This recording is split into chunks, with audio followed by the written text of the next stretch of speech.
Ô toi, vie cachée de l'âme fidèle, toi, lumière du monde, mystérieux de la pensée, fais-nous la grâce de te suivre sans broncher, sans redouter la croix, le travail, la douleur.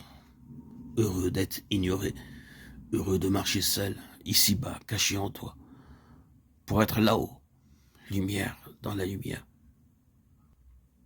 Le cantique des cantiques commence par le cri d'une âme qui a eu la vision céleste de sa haute vocation et qui s'est complètement donnée au bien-aimé afin de pouvoir saisir avec tous les saints quelle est la largeur, la longueur, la profondeur et la hauteur de l'amour de Christ.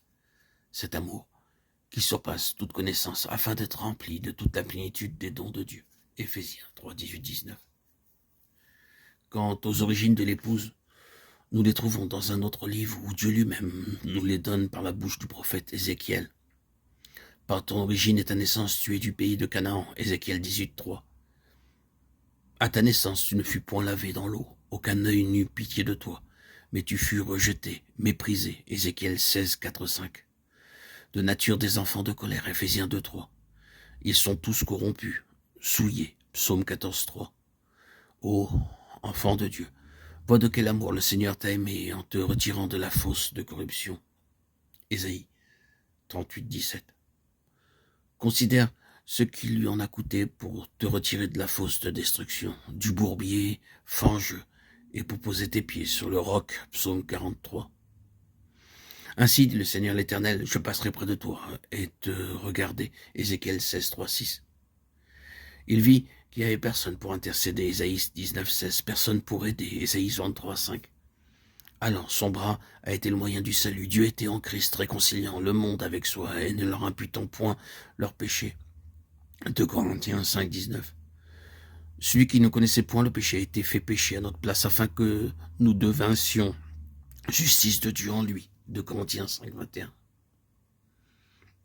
Je passais près de toi et te regardais. Je dis, vis, vis. Ézéchiel 16, 6.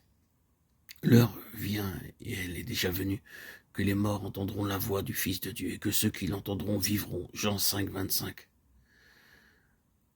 Le Rédempteur sauve, le Rédempteur couvre la créature qu'il sauve. J'étendis sur toi le pan de mon vêtement et te couvris. Ézéchiel 16, 8. La justice de Dieu qui est par la foi en Jésus-Christ en tous ceux et sur tous ceux qui croient. Romains 3, 22. Je te fis serment, je fis alliance avec toi, dit l'Éternel. Ézéchiel 16, 8. Voici l'alliance, je mettrai mes lois dans leur esprit et les graverai dans leur cœur. Je ne me souviendrai plus de leurs péchés. Hébreux 8, 10, 12. Tu deviens mienne, Ézéchiel 16, 8. Acquise par son propre sang, Acte 20, 28. Tu devins mienne, racheté par le sang précieux de Christ. Combien sont-ils ceux qui restent à ce premier degré, le commencement de Christ? Ils se savent pécheurs et sauvés par grâce. Ils ont entendu la voix du Fils de Dieu leur dire « Vis ». Ils se reposent sur la promesse que leurs péchés sont effacés et ils sont satisfaits. Ils ne voient pas qu'il y a une préparation nécessaire du racheté en vue de sa vocation céleste. Préparation est esquissée dans le verset de la leçon qui se dégage de cette succession d'images dans l'Ancien Testament. Le Rédempteur est à l'œuvre en l'âme qu'il possède. Je te lavai dans l'eau en t'y plongeant. Ézéchiel 16, 9. Il est fidèle et juste pour nous pardonner et pour nous purifier de toute iniquité. 1 Jean 1, 9. Je toignis d'huile, Ézéchiel 16, 9. Il souffla sur eux et leur dit, recevez le Saint-Esprit, Jean 20, 22. Je te revêtis de broderie, Ézéchiel 16, 10. Il m'a revêtu des vêtements du salut et m'a couvert du manteau de la justice, Ésaïe 61, 10. Je te mis une chaussure, je te ceignis, je te couvris de soie, je te parai d'ornements. Je plaçai une couronne magnifique sur ta tête, la fleur de farine, le miel et l'huile étaient ta nourriture, et tu devins extrêmement belle, Ézéchiel 10, 13. Tel est le langage du Rédempteur à l'âme qui était rejetée, foulée aux pieds. Tels sont les desseins de Dieu envers tous les rachetés, tout est grâce, sa puissance infinie nous donne tout ce qui est nécessaire à la vie et à la piété. Mais celui en qui ces choses ne se trouvent point est aveugle, il ferme les yeux. 2 Pierre 1, 3, 9. La gloire de sa grâce nous est accordée gratuitement en son Fils bien-aimé, Éphésiens 1, 6. Lui qui n'a point épargné son propre Fils, mais l'a livré pour nous tous. Comment ne nous donnera-t-il point aussi toutes choses avec lui? Romains 8, 32.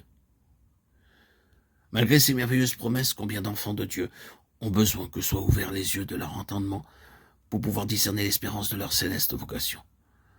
Combien ferment les yeux à tout ce qui dépasse les premiers principes de l'Évangile, ne cherchant point à atteindre la maturité spirituelle et le prix de la vocation céleste de Dieu en Jésus-Christ, Philippiens 3, 14. Ils savent peut-être que leur position légale est celle-ci, en Dieu par Jésus-Christ. Mais dans la pratique, dans leur vie de chaque jour, ils sont encore charnels. Le Cantique des Cantiques révèle l'histoire de quiconque a reconnu les droits de son Rédempteur. Tu devins mienne, dit-il. À ceci, et de tout son cœur, l'âme a répondu, attire-moi, entraîne-moi, et nous courons après toi. Ce livre montre aussi comment le Rédempteur conduit de grâce en grâce, et ce que la dignité royale, Ézéchiel 16, 13. Quiconque s'est ainsi donné, le préparant pour l'instant que le corps de l'humiliation sera rendu conforme à son corps glorieux. Alors, l'épouse formée de tous les membres, un seul corps vêtu de fin lin éclatant et pur, sera présentée au chef. Église glorieuse, n'ayant ni tache ni ride, ni rien de semblable, mais étant sainte et irrépréhensible. Éphésiens 5, 27.